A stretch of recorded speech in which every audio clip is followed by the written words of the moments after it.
posible y arreglarte lo mejor posible, ¿no? Para ellos, yo creo que se lo merecen. Viento a favor.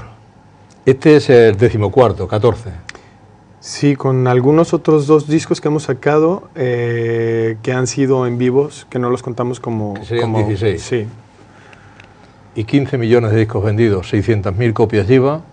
Aquí en España está a punto de conseguir ya el disco de platino. Va a ser el principio porque va a tener muy buena acogida, porque es muy bueno, está muy bien tratado, empezando por la portada y acabando por todo, está muy bien. Gracias, gracias. Alejandro, yo me voy a ir, tú aquí tienes tu cámara, tú di lo que quieras. Te agradezco muchísimo que hayas estado con nosotros, que hayas hecho un harto en tu camino, que sé que tiene la agenda muy complicada, te lo agradecemos de verdad, sinceramente. Gracias. Así que muy buenas noches y suerte. Gracias por estar entre nosotros. Señores, pues no me queda nada más que agradecerle a Justo por la entrevista, gracias por este espacio tan grande. Estoy muy contento del recibimiento y la acogida que me han dado aquí en Barcelona, en toda España. Que